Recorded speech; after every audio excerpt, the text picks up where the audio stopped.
واہ حضرت آدم کے وارث، حضرت نوح کے وارث، حضرت عیسیٰ کے وارث، حضرت موسیٰ کے وارث، حضرت ابراہیم کے وارث، اور آخر کار حضرت محمد مصطفیٰ صلی اللہ علیہ وآلہ وسلم کے وارث کس چیز میں وارث ہیں؟ علم میں، حلم میں، معرفت میں، شناخت خدا میں، اس عالم اور کائنات کی شناخت میں۔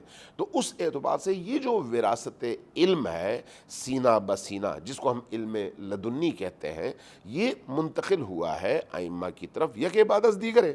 جبکہ آپ اگر خود ائمہ کی اولادوں میں دیکھیں، سب کو ہم برابر نہیں سمجھتے۔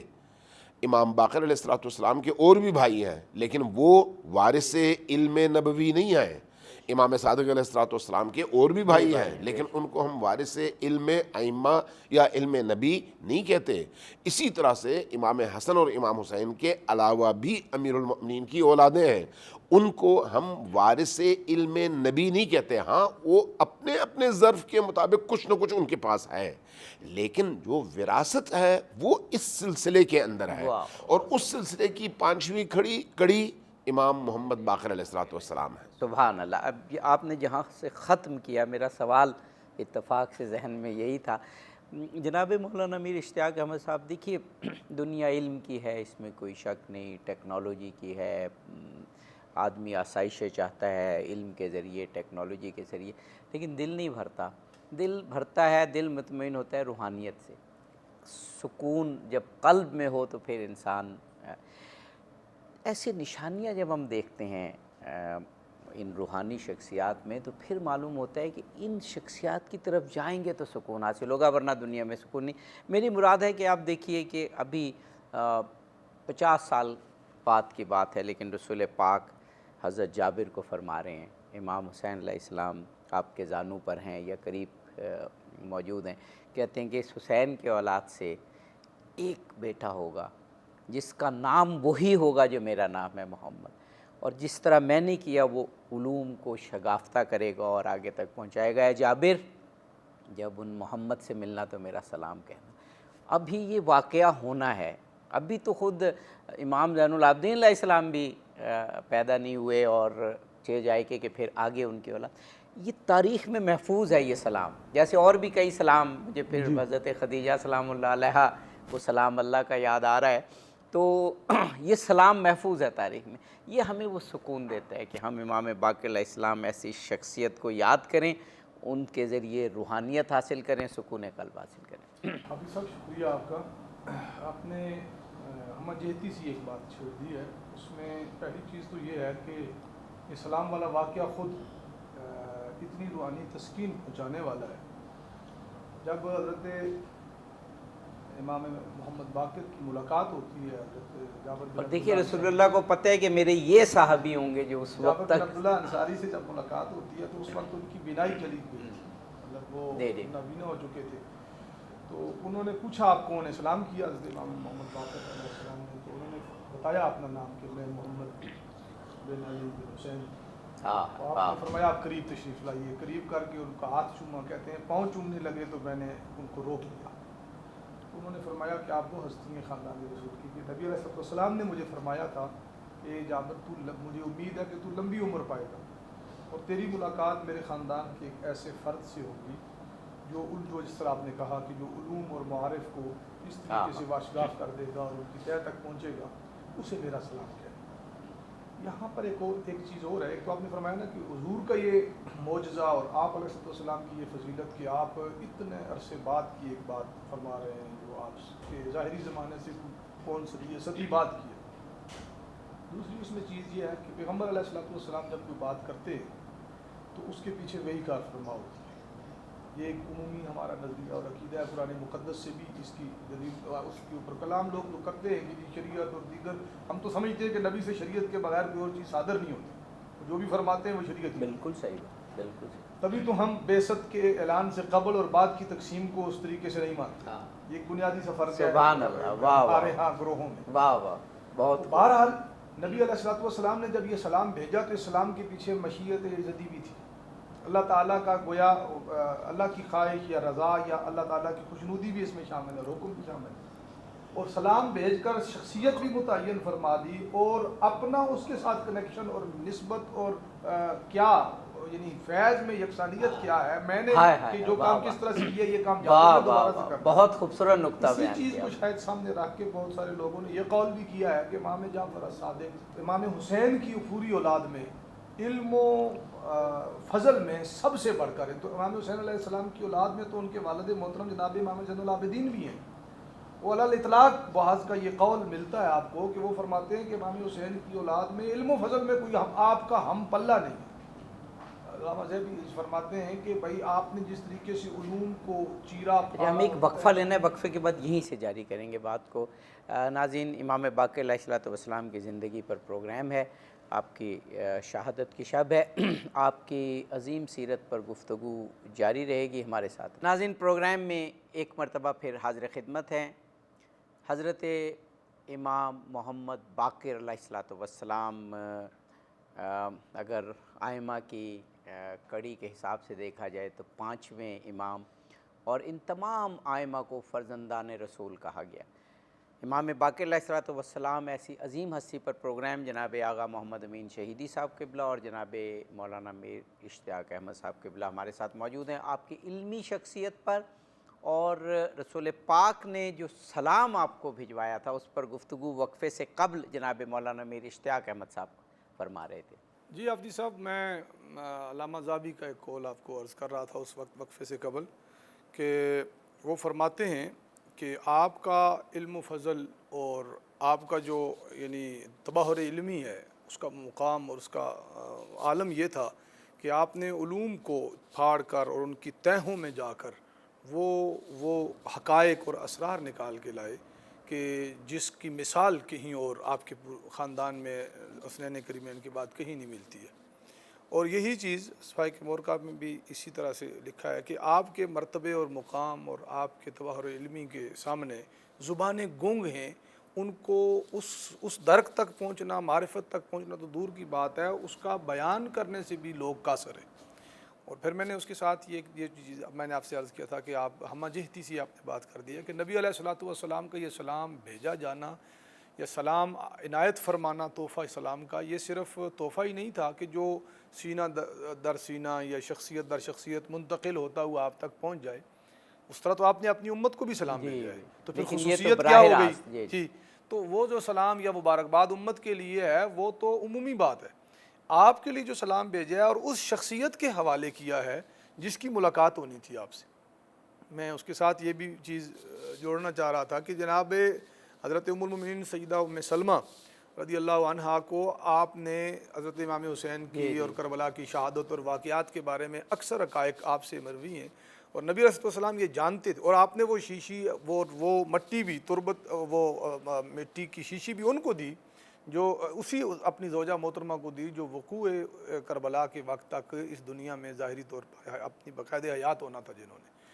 تو یہ ایک پلاننگ ہے، یہ کوئی حادثاتی بات یا یہ کوئی اتفاق محض نہیں ہے، بلکہ اللہ تبارک و تعالیٰ کی مشیت اور نبی علیہ الصلوۃ والسلام کا علم اور آپ کا جو تصرف ہے اس سے یہ ظاہر ہو رہا ہے کہ آپ کہاں تک دیکھ رہے ہیں اور کس کو کس حال میں. اور آپ نے اس شخص کو سلام سپرد اس کے کیا ہے جس کی ملاقات ہونی ہے، اور وہ سلام اٹھانے والا حامل سلام بھی اس فہم اور اس ادراک کا حامل ہے کہ وہ بوڑھا صحابی ہو کر، یہاں ایک میں بات زور دے کے کہہ رہا ہوں نا، وہ صحابی ہو کر ہمارے اور جو اس وقت اتنے بزرگ ہو کر ہمارے پاس جو ہمارے ہاں جو بحث جن الفاظ اور جن تراکیب اور جن کلمات کے اوپر چلتی ہے نا، ان تراکیب کو سامنے رکھ کے کہہ رہا ہوں کہ وہ ایک صحابی ہو کر غیر صحابی کے قدم چوم رہا ہے. یہ ایک لمحہ فکریہ ہے، ٹھیک ہے، ایسے شخص کے قدم چوم رہا ہے جس کو ہماری کتابوں میں تابع لکھا ہے نا، زیادہ زیادہ یہی لکھا ہے. باقی چیزیں امامت، ان کا تعلق، نسبت کو ایک طرف بھی رکھ دیں تو یہاں سے سمجھ آتی ہے کہ جابر بن عبداللہ انصاری کیا بتانا چاہتے ہیں کہ رسول معظم کی اولاد کا منصب اور مقام کیا ہے،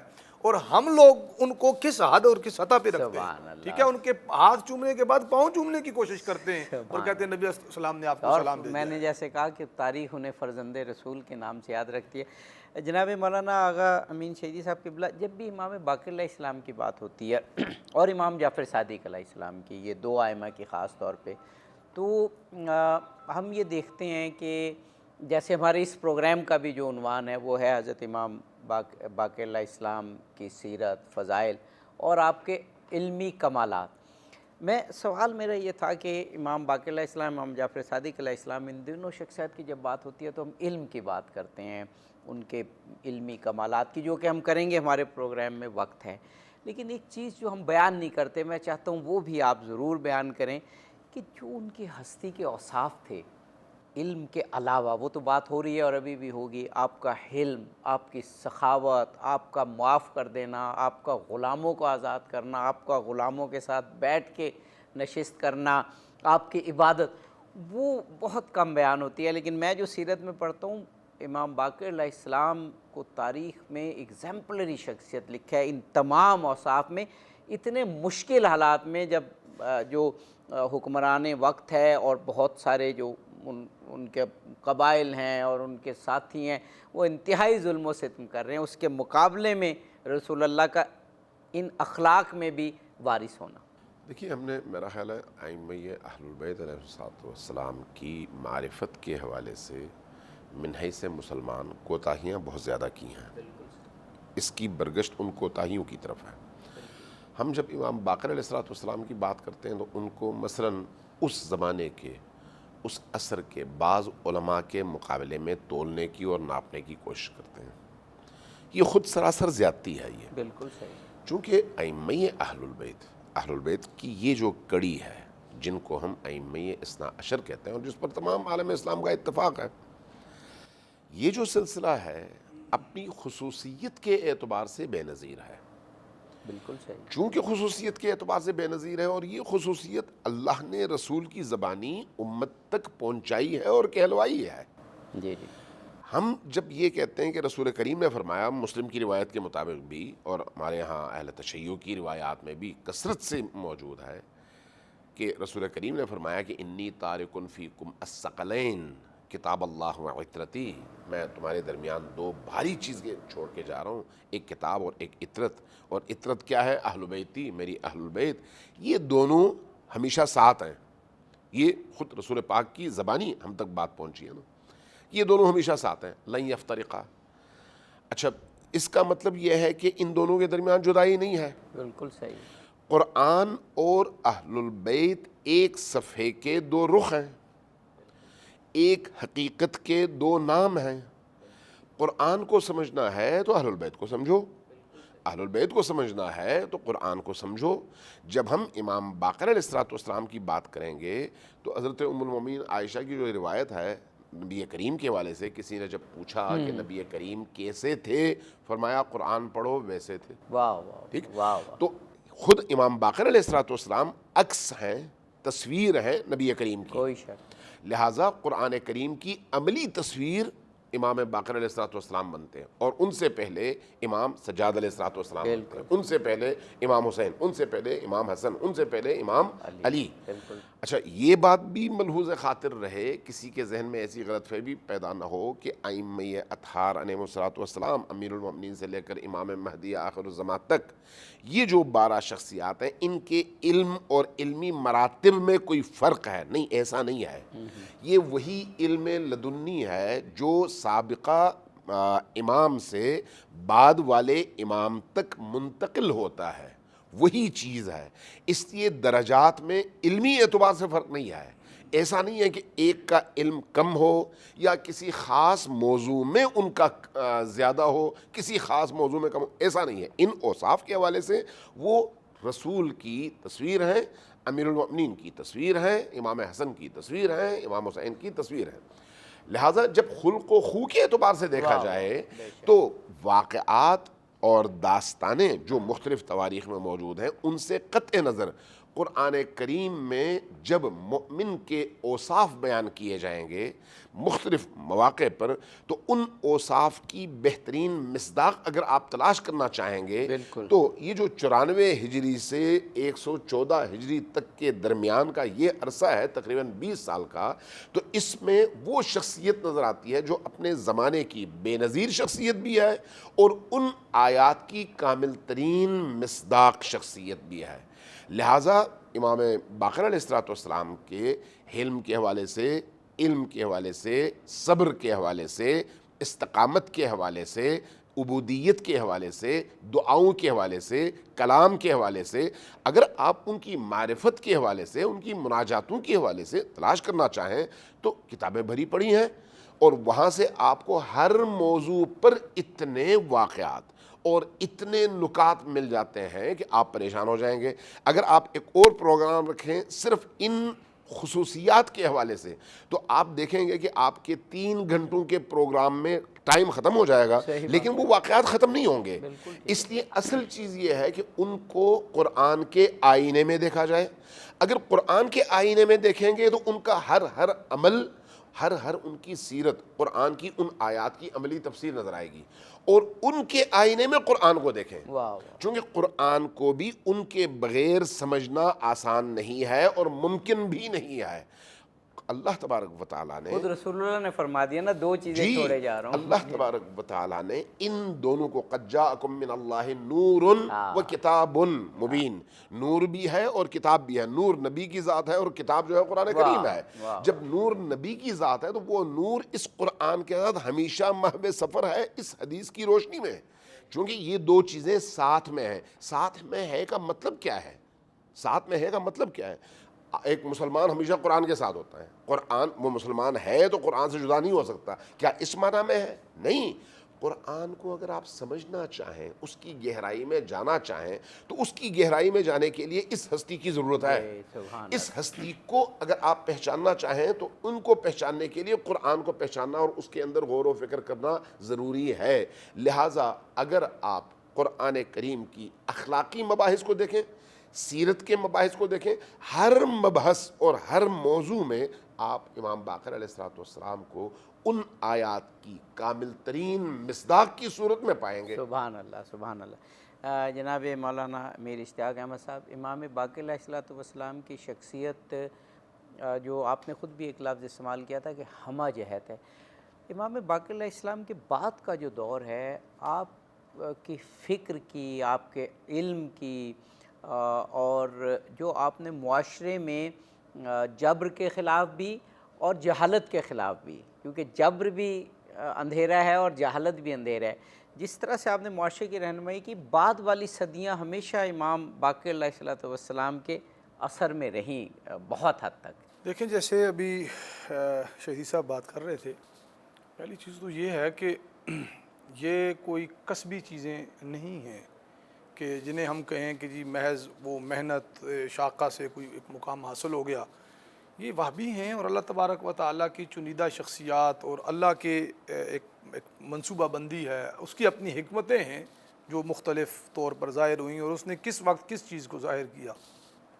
نبی علیہ السلام کے بعد یہ جو امامت کا سلسلہ ہے، جس پر ہر 2 نظریات میں، احادیث بھی ہیں، روایات بھی ہیں، نظریات بھی ہیں، اس کے اوپر تفاصیل بھی ہیں، تو بہرحال رشد و ہدایت کا، حکمت اور تدبر کا، اور نبی علیہ السلام کے اس، جیسے ابھی یہ قرآن کا اور اہل بیت کا ساتھ ہونے کی بات کر رہے تھے، حدیث مبارکہ میں کثرت کے ساتھ احادیث روایات لن یتفرقا حتی یرد علی الحوض، کہ یہ کبھی بھی ایک دوسرے سے جدا نہیں ہوں گے۔ بڑا اچھا انہوں نے معنی اس کا بیان کیا، جس کو اور آسان لفظوں میں کہا جا سکتا ہے کہ ایک آپ کے پاس نظریے اور تھیوری کی صورت میں قرآن مجید موجود ہے، اور نبی علیہ السلام کی حیات طیبہ اس ہم ایک وقفہ لینا ہے، وقفے کے بعد یہ گفتگو جاری رکھیں گے۔ ناظرین، ایک وقفہ ہے، ہمارے ساتھ رہیے، جلد ہی واپس آتے ہیں۔ ناظرین، حضرت امام باقر علیہ السلام کی سیرت سے متعلق، آپ کے علمی کمالات سے متعلق، اور فرزند رسول ہونے کے ناطے جو آپ رسول پاک کے روحانی وارث بھی تھے، علمی وارث بھی تھے، سیاسی وارث بھی تھے، ان کی ہمہ جہت شخصیت پر گفتگو ہو رہی ہے۔ جناب مولانا آغا امین شہیدی صاحب اور جناب مولانا میر اشتیاق احمد صاحب ہمارے ساتھ موجود ہیں۔ وقفے سے قبل کے گفتگو کے عالم اسلام امام باقر علیہ السلام ایسی ٹاورنگ پرسنالٹی کے بعد ہمیشہ ان کے علمی اور روحانی اثر میں رہا۔ جی، وہ میں عرض کر رہا تھا وقفے سے قبل کہ نبی علیہ السلام جو ہے وہ اپنی ایک عملی طور پر قرآن مجید کا بیان، تفاصیل، یہ ساری جس طرح حضور کے سپرد تھیں، اور آپ نے اپنی ظاہری زندگی میں وہ چیزیں اللہ نے محفوظ کر دی سنت و سیرت کی صورت میں، وہ بھی اسی طرح ساتھ ساتھ چلنی ہیں۔ انہوں نے چونکہ ایک دوسری روایت قرآن اور اپنی سنت چھوڑ کے جا رہا ہوں، وہ بھی اپنی جگہ پر مسلمہ ہے کہ نبی علیہ السلام کی سیرت بھی ہمیشہ ہمیں روشنی عطا فرماتی رہے گی اور ان چیزوں کی تفاصیل بیان کرتی رہے گی۔ لیکن حضور پاک صلی اللہ تعالیٰ علیہ وسلم کا اہم مواقع پر یہ فرمانا، خواہ وہ غدیر کے خم کے موقع کا اعلان ہو یا وہ آپ کا خطبہ حجۃ الوداع ہو یا وہاں اب آپ اس موقع پر یہ ارشاد فرمائیں، یہ گویا ایسا ایک ٹرننگ پوائنٹ تھا کہ جب اسلام اپنی پوری آب و تاب، اس سے بڑا تو کوئی اسلام کا کٹ بھی نہیں ہے نا جی، اس سے بڑا کوئی ایسا موقع نہیں ہے جس میں آپ ایک قسم کا ورلڈ آرڈر ارشاد فرما رہے ہیں۔ یہ حجۃ الوداع کے موقع پر نا آپ نے تو پچھلی بہت ساری چیزوں کو منسوخ کر دیا اور فرمایا جاہلیت کی چیزیں اور رسمیں میرے قدم کے نیچے، یہ غلبے کا اور یہ ظاہری طور پر یہ نفوذ اور اثر کا اور اس کی امپلیمنٹیشن کی ایک بہت بڑی صورت ہے۔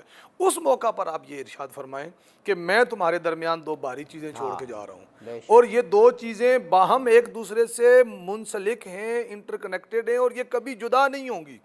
اس کا مطلب یہ بھی ہے کہ یہ ایک دوسرے کو تو نہیں چھوڑیں گی، تو میں ان کو ایک دوسرے سے جدا کر بھی نہیں سکتی ہو۔ بجا فرمایا شہیدی صاحب نے کہ آپ پڑھو قرآن، اس کو سمجھنے کی ضرورت آئے تو ان سراپوں کو دیکھو، ان پیکرانے جو ہے نا حامل سیرت اور قرآن کو دیکھو، علوم قرآن کو دیکھو، جو ایک عملی پیکر کی صورت میں، ایک عملی شخصیت اور ایگزامپلز کی صورت میں تمہارے سامنے ہوں گے، اور وہ ایک پورے درجن افراد کا اور اشخاص اور ہستیوں کا ایک سلسلہ ہے جو ایک سے بڑھ کر ایک ہے۔ آپ کو قرآن مجید کے رموز اور اسرار بھی سمجھا رہا ہے، اور آپ کو اس شریعت کی جو ایک روحانی اور ایک اس شریعت کی جو کشش ہے وہ بھی آپ تک پہنچا رہا ہے۔ بے شک بے شک۔ جناب مولانا آغا امین شہیدی صاحب، میں نے صرف کچھ نکات اور نوٹس بنا کے رکھے تھے، اور ان میں سے شاید 2-3 بھی نہیں ہوئے۔ میں نے بہت ہی چن کے تو کوئی 5-10-12 پوائنٹ رکھے تھے، لیکن ابھی تو 2-3 بھی نہیں ہوئے اور پروگرام کا وقت بہت ہی کم رہ گیا ہے۔ ایک پہلو اور جو آج کے تناظر میں پوچھنا چاہوں گا، ابھی علمی بات اور وہ جو اخلاقی اوصاف، اور اس پہ بھی پوری بات نہیں ہوئی، لیکن یہ بھی بڑا اہم ہے کہ عالم اسلام کے سیاسی استحکام، حالانکہ جو بادشاہان وقت تھے، اگر ہم یہ کہیں کہ وہ آپ کے دشمن تھے تو یہ چھوٹا لفظ ہوگا۔ اس سے پہلے آپ کے آبا و اجداد کو، آپ کے جد کو، آپ کے والد محترم کو، آپ کے دادا محترم کو زہر دے کر شہید کر چکے تھے یا تلوار سے شہید کر چکے تھے، اور جو بعد والے ائمہ ان کو بھی اس قدر دشمنی اہل بیت اور ائمہ طاہرین کی دشمنی تھی۔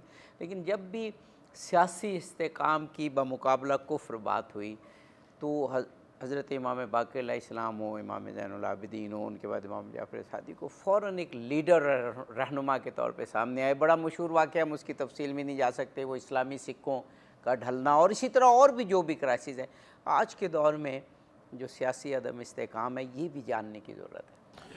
دیکھیے، ائمہ اطہار، اہل البیت جن کو کہا جاتا ہے، یہ اصل میں کسی سیاسی مومنٹ کے لیڈر نہیں ہیں، یہ دین کے محافظ ہیں، اور جب دین پر کوئی آنچ آئے گی تو وہاں پر کوئی اور کھڑا ہو یا نہ ہو، یہ وہاں پر دین کے مدافع کی حیثیت سے کھڑے نظر آئیں گے۔ اب جو دین پر اٹیک ہوتا ہے، دین پر حملہ ہوتا ہے، اگر شہنشاہیت کے عنوان سے ہوگا تو اس کے مقابلے میں بھی یہی ہستیاں کھڑی نظر آئیں گی، کیونکہ شہنشاہیت کا، بادشاہت کا دین کے اس نظام سے کوئی جوڑ نہیں ہے، کوئی میل نہیں ہے۔ یہی وجہ ہے کہ جتنے بھی سلسلے آئے بادشاہتوں کے بعد کے ادوار میں، وہ ائمہ اطہار علیہ السلام کے حوالے سے ان کا رویہ جو ہے انتہائی جارحانہ رہا۔ کیوں؟ اس لیے کہ ان کے معاشرے کے اندر جو محبوبیت ہے، ان کی لوگوں کے اندر، جو لوگوں کے قلوب میں یہ بستے ہیں نبی کے فرزند کی حیثیت سے، اور ایمانیات کا حصہ ہیں یہ، تو یہ چیز ہمیشہ ان سلاطین اور سلسلوں کے لیے ایک زہر قاتل کی حیثیت رکھتی تھی۔ اس لیے اس حوالے سے باوجود اس کے کہ سارا عالم اسلام اپنے دل میں ان کی محبتوں کو محسوس کرتا تھا، وہ ان کو اپنے لیے بڑی مشکل سمجھتے تھے۔ لیکن جب اسلام اور کفر کا معاملہ آتا تھا، اسلام اور بدعات کا معاملہ آتا تھا، اسلام پر فکری یلغار کا معاملہ آتا تھا، وہ اس خلافت یا یہ جو بادشاہتوں کے سلسلے اس سے زیادہ اہم اور زیادہ بڑے چیلنجز ہیں، وہاں پر جہاں یہ حضرات ائمہ اطہار ان خلیفوں کو یا ان بادشاہتوں کے سلسلوں کو، چاہے وہ اموی ہوں یا عباسی ہوں، اگرچہ غیر شرعی سمجھتے تھے، اگرچہ ان کو باطل سمجھتے تھے، اگرچہ ان کو ولایت خدا کے مقابلے میں طاغوت کی مصداق سمجھتے تھے، لیکن اس کے باوجود جب کفر کی یلغار ہوتی تو وہاں پر اس پورے اسلامی معاشرے کے دفاع کے لیے وہاں پر یکو تنہا کھڑے ہو جاتے ہیں۔ اب اس حوالے سے آپ دیکھیں کہ امویوں کے دور میں امام باقر علیہ السلام کا دور شروع ہوا ہے تقریباً کوئی 95 ہجری، امام زین العابدین کی شہادت کے بعد۔ اب یہ جو دور ہے اس میں اگر آپ دیکھیں علمی حوالے سے اسلامی معاشرے کے اندر امویوں نے ایک ایسی فضا بنا دی تھی کہ اتنے لوگ آئے اسلام کے اندر داخل ہو کر کہ اسلام کے لبادے میں انہوں نے اسلام کی روح کو مزمحل کرنا شروع کر دیا۔ آج بھی ہماری احادیث کی بعض کتابوں میں ایسی باتیں پڑی ہوئی ہیں جو انہی اسرائیلیات کی باقیات میں سے ہیں، جس کا نہ توحید کے ساتھ میل ہے، نہ رسالت کے اس مقام اور عصمت کے ساتھ میل ہے، نہ انبیاء کے ان عظیم مقامات کے ساتھ وہ احادیث یا وہ اقوال میل کھاتی ہیں، لیکن ہماری اسلامی اس وراثت کا یا اس ثقافت کا حصہ ہیں اور روایت اور حدیث کے طور پر کتابوں میں موجود ہے۔ جب کوئی شخص آئے گا نبی کو ظالم ثابت کرے گا اور وہ بھی کسی حدیث کے ذریعے سے، تو اس کا مقابلہ کون کر سکتا ہے؟ وہ جو اس شریعت کی روح سے آشنا ہے۔ لہٰذا ایسے موقع پر پھر ائمہ کھڑے ہوئے اور خصوصاً امام باقر علیہ السلام کھڑے ہوئے، جہاں پر انبیاء کی عصمت پر اس طرح کی چیزوں کے ذریعے سے حملہ کیا گیا، اسرائیلیات کو دین کے نام پر پیش کیا گیا، دین اسلام کے نام پر، وہاں پر یہی ائمہ تھے اور خصوصاً امام باقر علیہ السلام تھے، امام صادق علیہ السلام تھے، جنہوں نے اٹھ کر اس یلغار کے مقابلے میں کھڑے ہو کر اس کا دفاع کیا۔ یعنی یہ فکری یلغار تھی اسلام کے خلاف، اسلام کی ان جڑوں کے خلاف۔ عقائد کے حوالے سے ایک بڑی لمبی بحثیں چھڑیں، ان بحثوں میں اگر آپ دیکھیں علماء تو بہت تھے، بڑے بڑے فقہا تھے، بڑے بڑے محدثین تھے، لیکن لوگوں کا رجوع کس طرف تھا؟ اس گھرانے کی طرف جو گھرانہ وارث علم نبوت بھی ہے، وارث دین نبوت بھی ہے۔ لہٰذا دین کے ان وارثوں کی ذمہ داری تھی کہ سیاسی طور پر یلغار ہو تو وہاں پر بھی کھڑے نظر آئیں، علمی ثقافتی یلغار ہو تو وہاں پر بھی کھڑے نظر آئیں، اخلاقی یلغار ہو تو وہاں پر بھی کھڑے نظر آئیں۔ اور امام باقر علیہ السلام بھی اور امام صادق علیہ السلام بھی، یہ جو دور رہا ہے اس دور میں، یعنی تقریباً کوئی 50 سال کا دور، اس دور میں ان دو ائمہ کو اس حوالے سے بھی بڑے کام کا موقع ملا کہ ایک تو ادھر امویوں کی بادشاہت کمزور سے کمزور تر ہوتی چلی گئی اور ادھر سے عباسیوں کا وہ اثر و نفوذ بڑھتا چلا گیا اور انہوں نے ائمہ اہل البیت علیہ السلام کی حمایت ہی کا پرچم اٹھایا۔ اس حوالے سے ان کے لیے گراؤنڈ ہموار ہوا۔ دوسری طرف اغیار کی طرف سے، یہودیوں کی طرف سے بھی، مسیحیوں کی طرف سے بھی یلغار شروع ہوئی دین پر، دین کی اساس پر، اور وہ من حیث یہودی نہیں ہوئی بلکہ من حیث مسلمان ہوئی۔ وہ لوگ پہلے اسلام میں داخل ہوئے، اسلام کا لوادہ پہنا، پھر اسلامی روایت اور اسلامی ثقافت کے طور پر یہودی ان آثار کو اسلام کا حصہ بنانے پر تل گئے۔ اس کے مقابلے میں بھی اگر آپ دیکھتے ہیں تو ان تمام اس اثر کے علماء کے مقابلے میں اگر کوئی کھڑا رہا تو یا وہ امام محمد باقر علیہ السلام ہے یا امام صادق علیہ السلام۔ بے شک بے شک۔ جناب مولانا میر اشتیاق احمد صاحب، ابھی جو بات ہو رہی ہے، ہم مسلمان فکری طور پر بڑے فخر سے یہ کہتے ہیں اور بڑا مضبوط ہو کر کہ دیکھیں اسلام میں مختلف مکاتب ہیں لیکن بنیادیں 95% ایک ہی ہیں۔ یہ ہمیں کسی اور مذاہب میں نظر نہیں آتا۔ اگر آپ اور مذاہب کے مختلف فرقوں کو لیں تو ایک فرقے کا منہ اگر مشرق کی طرف ہے تو دوسرے کا مغرب کی طرف، لیکن یہ اسلام ہے، چیلنج ہے ہمارا، کوئی اسلامی فرقہ ہو، دین کی بنیاد نماز، روزہ، حج، زکوٰۃ، روزہ کب رکھنا ہے، حج کب کرنا ہے، نمازوں کی کتنی رکعات ہیں، نمازوں میں کیا پڑھنا ہے، تمام مسلمان مکاتب فکر ایک اس پر کھڑے ہیں۔ تو یہ ہمارا فخر ہے، لیکن یہ فخر جا کے ملتا پھر امام باقر علیہ السلام اور امام جعفر صادق سے ہے۔ جتنے فقہ کے امام تھے سب، اور اگر دیکھا جائے امام جعفر صادق کس کے شاگرد تھے؟ امام باقر علیہ السلام کے۔ تو یہ جو فکری شاگرد نہ کہے جی، چونکہ یہ استادی شاگردی نہیں ہے، علم لدنی کا سلسلہ، بے شک۔ اور بعض اوقات کہتے ہیں نا ہم، چونکہ یہ بڑا اہم نقطہ ہے اس لیے میں وہ درمیان میں بول رہا ہوں کہ ائمہ اطہار علیہ السلام کے حوالے سے اگر آپ پوری تاریخ کا مطالعہ کریں، کسی ایک امام کے بارے میں آپ کو یہ نہیں ملتا کہ انہوں نے کہیں پر شاگردی کیا ہے، بے شک کسی ایک کے بارے میں نہیں اور ملتا۔ وہ جو سلسلہ ذہاب کی حدیث ہے امام علی رضا علیہ السلام کی، وہ تو بالکل واضح کر دیتی ہے۔ تو میں عرض یہ کر رہا تھا کہ امام باقر علیہ السلام کی امت مسلمہ احسان مند ہے اس لحاظ سے کہ ان فکری انحرافات کو آپ نے کس طرح بالکل ایک سیدھا اور سچا راستہ عالم اسلام کو دیا، اور بعد میں امام جعفر صادق نے اس کو کنٹینیو کیا۔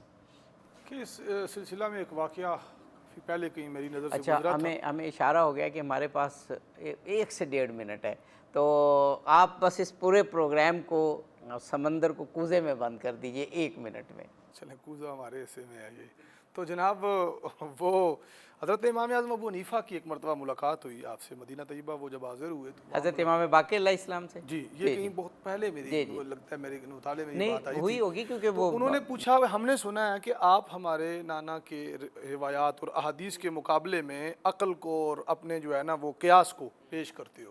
تو آپ نے عرض کیا نہیں، ایسا نہیں ہے فرزند رسول، اگر ایسا ہوتا تو میں وہ ہمارے ہاں جو مسئلہ ہے اس کا، وہ فرمایا کہ میں عورت کی مخصوص ایام میں رہ جانے والی نمازوں کو کی معافی کی بات ہے اور روزوں کی قضا ہے، تو حالانکہ روزے تو سال میں 1 مرتبہ ہوتے ہیں، تو عقل تو یہ کہتی ہے کہ نمازوں کی قضا ہونی چاہیے، یہ روزانہ کا معمول، اور یہ زیادہ اس سے اولا جو ہے وہ فرض ہے اور اس سے پہلے ہے اس نسبت سے۔ یعنی تو انہوں میں نے وضاحت اجماع پیش کی کی۔ بات نہیں کہ نہیں، دیکھیں اگر کسی جگہ کوئی شک و شبہ بھی ہے کہ ہم تعلیمات نبوی اور تعلیمات اسلام میں کسی قسم کا کچھ حکم ہے، وہ وقت کا ایک بہت بڑا شخص، بہت بڑا علمی وجاہت اور بڑا منصب رکھنے والا ہی کیوں نہیں ہے، تو اس کو بھی آپ کٹہرے میں کھڑا کر دیتے ہیں۔ ایک تو یہ آپ کیا پہرے داری ہے شریعت کے اوپر، جو کسی بھی امام یا کسی بھی اللہ کے مقرر کردہ شخصیت کے لیے ضروری ہے اور اس کے بنیادی فرض منصبی میں۔ اچھا، ہمارا وقت ختم ہو گیا۔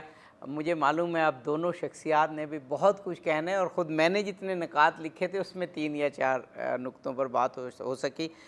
بہت شکر گزار ہوں جناب آغا امین شہیدی صاحب قبلہ آپ کا، جناب مولانا میر اشتیاق احمد صاحب قبلہ آپ کا، کہ امام باقر علیہ السلام کی شخصیت پر بہت ہی روحانی کیف والی گفتگو آپ نے کی۔ ناظرین، امام باقر علیہ السلام کی شخصیت پر گفتگو تھی، علم ہو، اخلاق ہو، آپ اس دور میں آپ کا ایک معاشرتی اور سیاسی کردار ہو، کمال کی شخصیت تھے۔ اور اگر سائنس اور ٹیکنالوجی کی ایون بات ہو تو امام جعفر صادق علیہ السلام، جنہوں نے آپ ہی سے علم حاصل کیا اور پھر آگے علم کلام، علم عرفان، سائنس اور ٹیکنالوجی کا علم، اور نہ جانے جو بھی علم نکلتے تھے، امام باقر اس کا سوتا یا سرچشمہ ٹھہرتے ہیں۔ اتنی عظیم شخصیت پر ایک پروگرام ظاہر ہے کافی نہیں ہے، انشاءاللہ پھر ایام آئیں گے تو حضرت امام باقر علیہ السلام پر ضرور پروگرام کریں گے۔ لیکن آپ کو، آپ ناظرین کو ایک کھلی دعوت ہے، کتابیں بھری پڑی ہیں، سیرت کی کتابیں موجود ہیں امام باقر علیہ السلام کی، اگر ہم معرفت حاصل کر لیں تو آج عالم اسلام وہاں نہ ہو جہاں ہم ہیں۔ سائنس ہو، ٹیکنالوجی ہو، علم ہو، آگے بڑھنے کی لگن ہو، معاشرے میں ترقی یافتہ ہونے کا شوق اور ذوق ہو، سب کچھ ہمیں یہاں سے ملے گا، کیونکہ آپ فرزند رسول ہیں۔ اظہر علی عابدی کو اجازت دیجیے، فی امان اللہ۔